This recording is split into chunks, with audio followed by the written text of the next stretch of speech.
The basketball world waits with bated breath to learn where LeBron will play in year 24. LeBron's agent Rich Paul was on NBA Today on Friday and reassured people what LeBron is looking for in his next team. On Sunday, Cavs coach Kenny Atkinson went on the record saying the Cavs are pursuing James in free agency.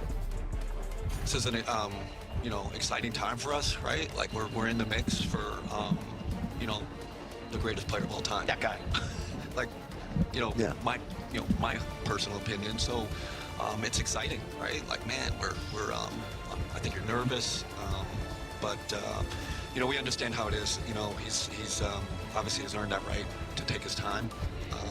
Obviously, family plays a big part of it. But I know the state of Ohio, man. There's something special. LeBron owns just about every Cavs franchise record. Points, rebounds, assists, and made threes, as well as most All-Star and All-NBA appearances, just to name a few. We now welcome in our senior insider, Shams Charania. Shams, we just heard Cavs coach Kenny Atkinson confirm their exciting pursuit of LeBron James. What are you hearing about timing of LeBron's decision? MJ, every day LeBron James inches closer and closer to a decision. It's decision time for LeBron James because all the information for the most part is in. GMs, presidents, owners, they've all been heard from. They're continuing to have conversations with agent Rich Paul here this week as well. Players have also reached out to LeBron James to recruit him. And yes, all the voice notes have also been listened to. And rosters have been set around the league. The decks have been set. And the leading suitors have been Cleveland, Miami, Golden State, Philadelphia, and Minnesota. And what we know definitively is LeBron James has made it clear privately that he wants to go somewhere where he can compete for a championship, somewhere where he feels like he finds that happiness from a team environment and culture that he feels he can uplift. And the big thing here is this is not going to be a financially driven decision. So that gives LeBron James the ability to hear from teams that have the minimum, have other exceptions, have salary cap space as well, and also be allowed to take his time through this decision. All right, Shams, thanks for that update. Don't go too far. We're going to check in with you a little later. Now, LeBron is still putting up numbers as last season he was one of just 4 players to average 25 and 5 on 50% shooting, joining Giannis, Jokic, and Shingun. Earlier today, Austin Reeves talked about LeBron leading the Lakers. I don't know if I've honestly processed it yet. I mean, I kind of was thinking about it last night when I got here. Starting a season without, him being on the team is going to be different for me. That's kind of all I've ever known is him being around, joking around, acting like he's 15. But, that's his decision. And, like I said, in Tahoe and anytime I'm talking about it, I've got nothing but love and respect for him. And, let's play some golf soon. Not all. All right, here in the studio with Tim McMahon and, of course, Big Perk. Kendrick Perkins joining us now. Perk, it has been about 2 weeks since LeBron and the Lakers parted ways. So, all things considered, where is the best option for LeBron? Back home, and I think he already knows that. I think he's embracing this moment to just feel love, right? Get all the calls, get all the text messages so he can continue to feel love and appreciate it. But I'm pretty sure that LeBron James and Rich Paul both know where they're headed. And in my opinion, it's to this point, the best place is Cleveland.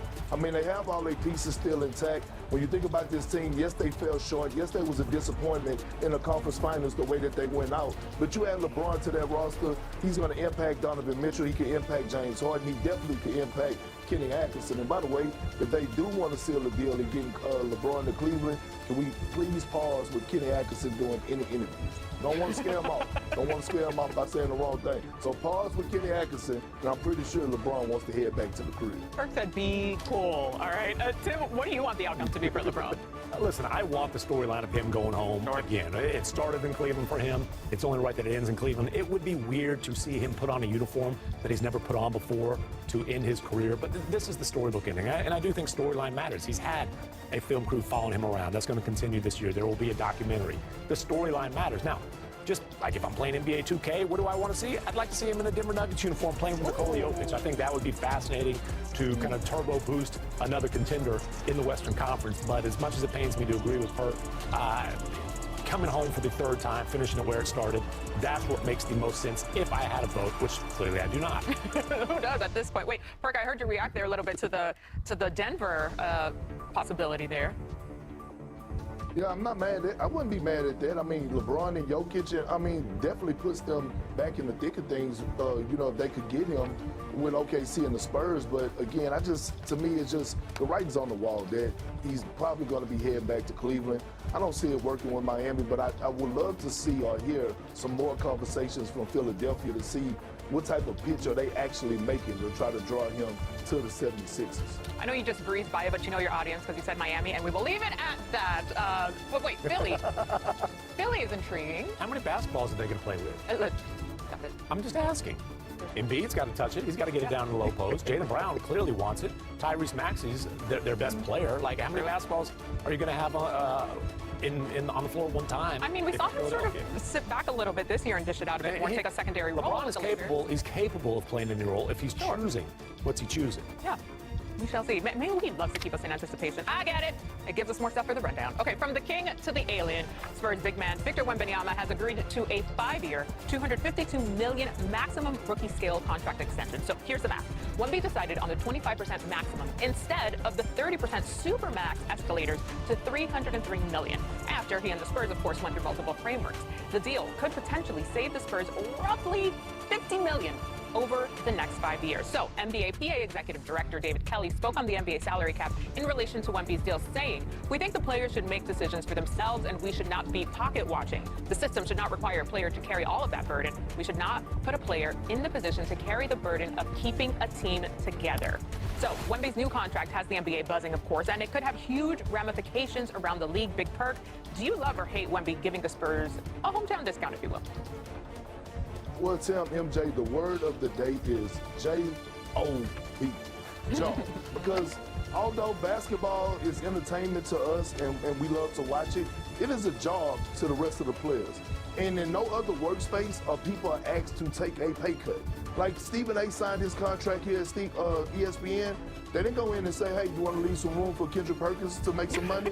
Adam Scheffler just signed his contract. I bet you they didn't bring up my name and say, hey, you want to leave a little wiggle room for Big Perk? We got to make sure. No, that's not how it works. And I have never gave advice to young players or players to say, hey, leave a dime on the table. No, absolutely. You need to max out, especially a guy like Wemby, a guy that is selling jersey, a guy that is putting butts in seats, a guy that has brought San Antonio back to being relevant again.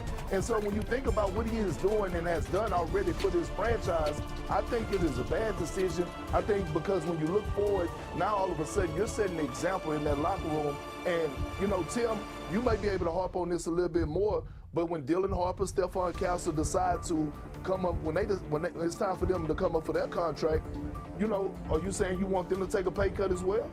Perk, I was just hanging out in your green room, and I was going through the couch cushions. I damn near found my whole salary in there, so I don't know what you're talking about. Listen, you clearly don't like it, but the word of the day, the word of the career for Wemby is W-I-N. Win. And he's putting his money where his mouth is.